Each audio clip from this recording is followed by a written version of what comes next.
Squidwards Suicide.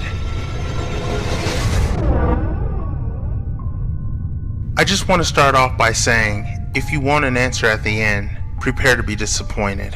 There just isn't one. I was an intern at Nickelodeon Studios for a year in 2005 for my degree in animation. It wasn't paid, of course. Most internships aren't, but it did have some perks beyond education. To adults, it might not seem like a big one, but most kids at the time would go crazy over it. Now, since I worked directly with the editors and animators, I got to view the new episodes days before they aired. I'll get right to it without giving too many unnecessary details. They had very recently made the SpongeBob movie, and the entire staff was somewhat sapped of creativity, so it took them longer to start up the season. But the delay lasted longer for more upsetting reasons. There was a problem with the Series 4 premiere that set everyone and everything back for several months. Me and two other interns were in the editing room along with the lead animators and sound editors for the final cut. We received the copy that was supposed to be Fear of a Krabby Patty and gathered around the screen to watch. Now, given that it isn't final yet, animators often put up a mock title card, sort of an inside joke for us, with phony, often sometimes lewd titles, such as How Sex Doesn't Work instead of Rockabye by Valve, when SpongeBob and Patrick adopt a sea scallop.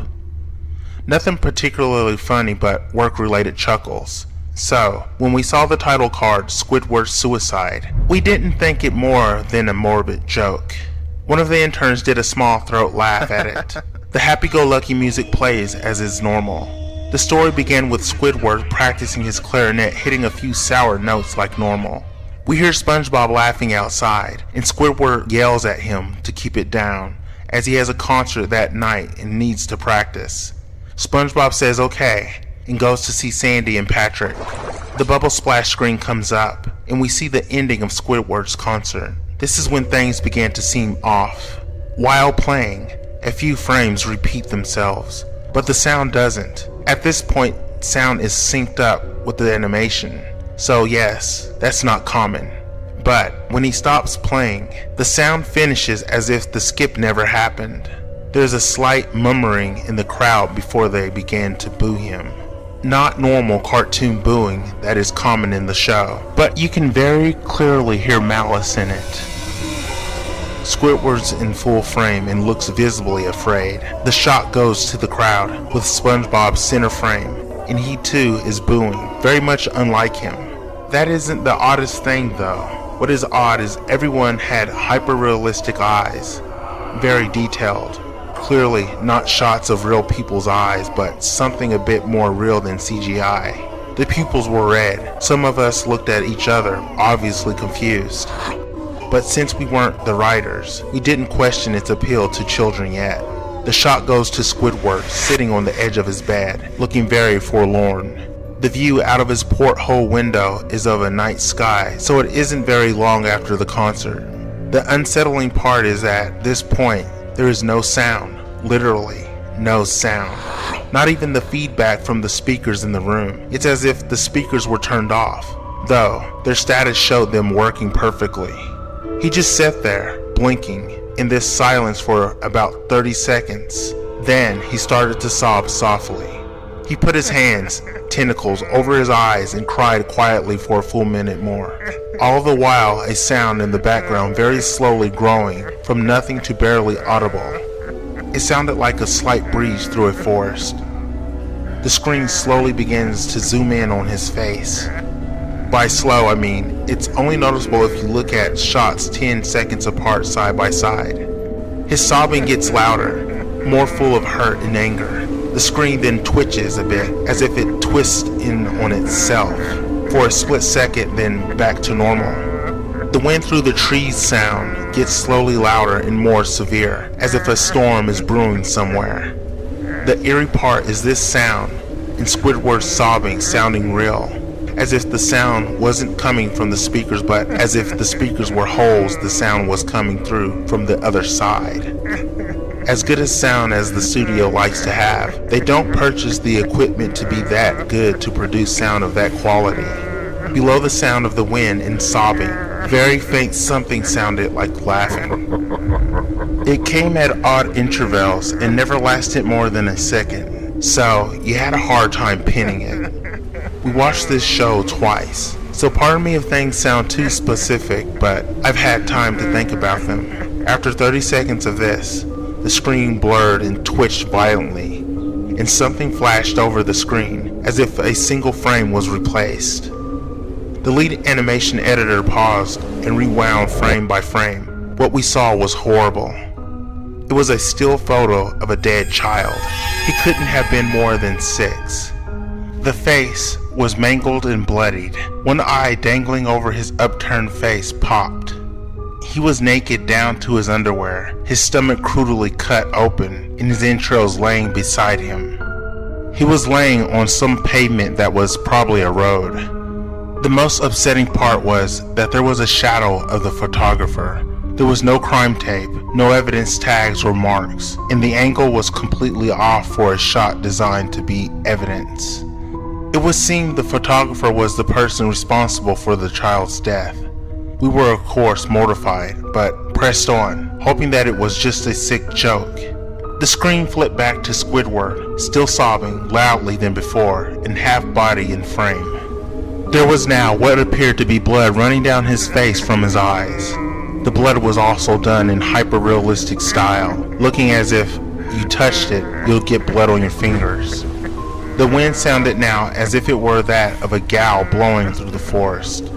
There were even snapping sounds of branches.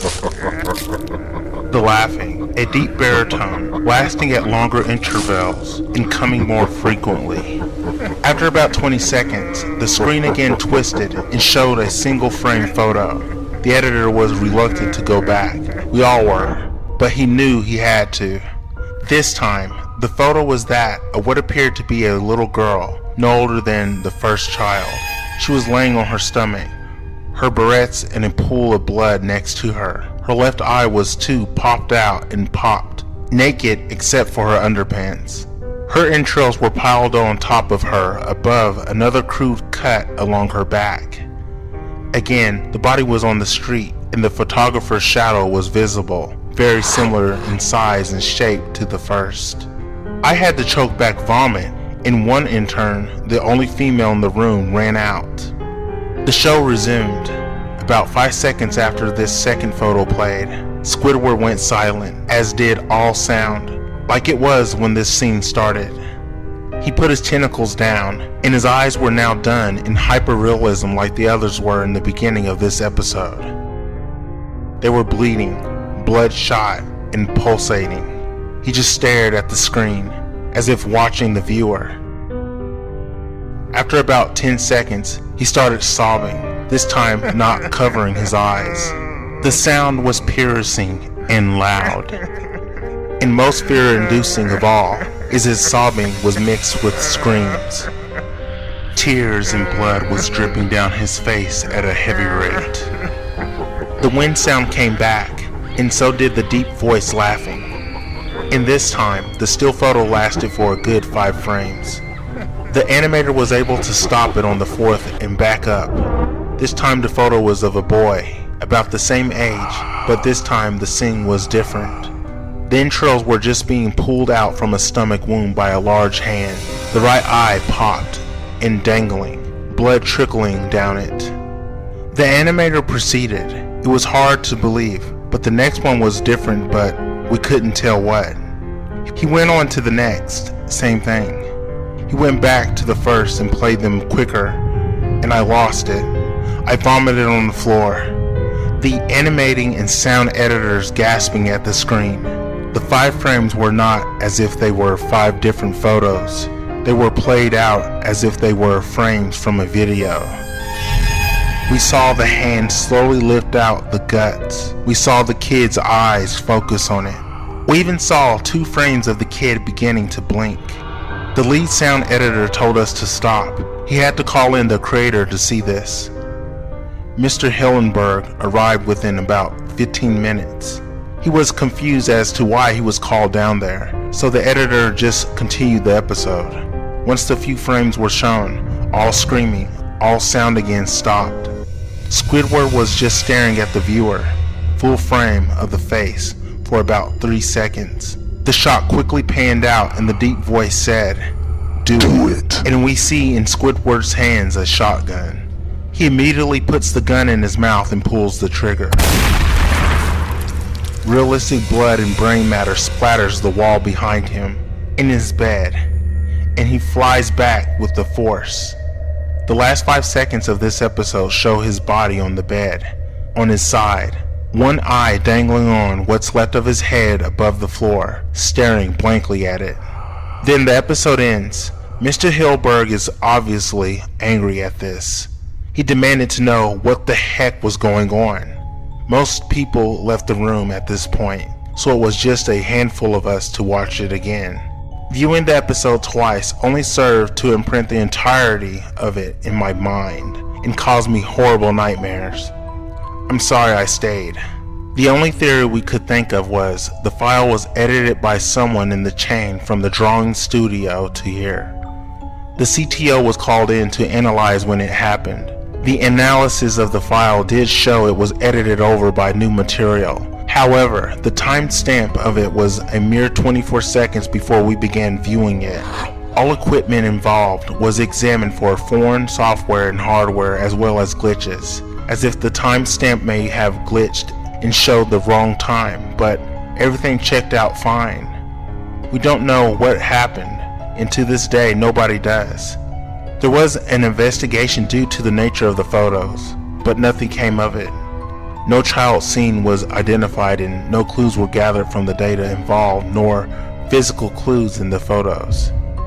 I never believed in unexplainable phenomena before, but now that I have had something happen and can't prove anything about it beyond anecdotal evidence, I think twice about things.